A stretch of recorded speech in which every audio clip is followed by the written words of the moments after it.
جاپانیوں نے ایک علم متعارف کرایا، ایک ہنر متعارف کرایا جسے کراٹے کہتے ہیں۔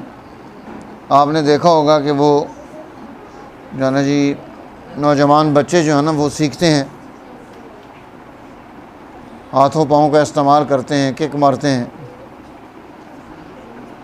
تو یہ جو ہنر ہے، اس ہنر کے ذریعے سے وہ ایک پتلا دبلا نوجوان وہ اس کی مدد سے بہت سارے لوگوں کو مار بھی لیتا ہے، مقابلہ بھی کر لیتا ہے۔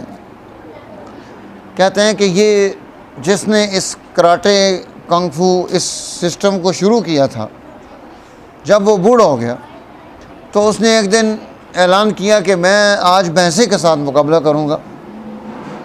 اب ایک بڑا طاقتور ترین بھینسا جو ہے وہ میدان میں اتارا گیا اور اس بوڑھے کو بھی ساتھ اتار دیا گیا۔ اب اس بوڑھے نے سرخ رنگ کا ایک کپڑا اپنے پاس رکھا اور میدان میں کھڑا ہو گیا۔ وہ بھینسا جو ہے وہ اس نے جب سرخ کپڑا دیکھا تو اس کی طرف اس نے بھاگنا شروع کر دیا۔ جب وہ اس کے قریب پہنچا تو وہ بوڑھا جو ہے پھرتی سے سائڈ پہ ہو گیا، اور جیسے ہی وہ بھینسا قریب سے گزرنے لگا اس نے پیچھے سے ایسے ہاتھ مارا اور اس کا جو ہے ایک سینگ اتار کر پھینک دیا۔ اب وہ اور جناب غضبناک ہو گیا، بھینسا تھا اور تھا بھی طاقتور اور سینگ اتر گیا تھا۔ اس نے دوبارہ جناب غضبناک ہو کر غصے میں پھر راؤنڈ مارا اور اب اس سرخ کپڑے کو دیکھ کر اس کے پیچھے بھاگ پڑا۔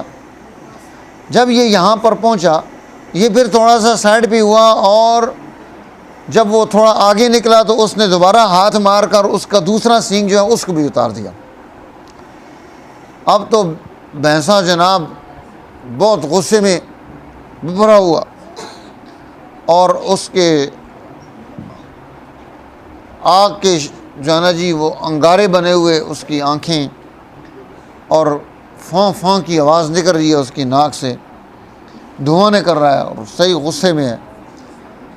اور غصے میں آ کر اس نے وہاں سے گزرتے ہوئے اس پر حملہ جب کیا، یہ تھوڑا سا سائڈ بھی ہوا اور جیسے ہی وہ آگے بڑھا اس نے اس کی ریڑھ کی ہڈی پر ایسے مارا، اور وہ جو ہے اتنا طاقتور بھینسا، غصے والا، وہ پھاں پھاں کرنے والا، غضبناک، بہت تیزی کے ساتھ آنے والا، وہ ادھر گرا اور مر گیا۔ دیکھو اس کے پاس ایک دنیا کا بنایا ہوا علم ہے، اس علم کی وجہ سے اس نے ایک طاقتور چیز کو کنٹرول کیا، اسے مار دیا۔ ہمارے پاس تو اللہ کا علم ہے، علوم قرآن ہے، علم حدیث ہے، رسول اللہ کا علم ہے۔ تو جب ہم اس علم کو حاصل کریں گے تو یہ کتنی طاقتور چیز ہوگی، اور ہم کتنی طاقتور چیزوں کو اس علم کے ذریعے سے ہم پکڑ سکتے ہیں، انہیں روک سکتے ہیں، ان کی قوتوں کو پامال کر سکتے ہیں۔ تو اللہ کی نعمت ہے ہمارے پاس، اللہ کا علم ہے ہمارے پاس، یہ بڑی نعمت ہے۔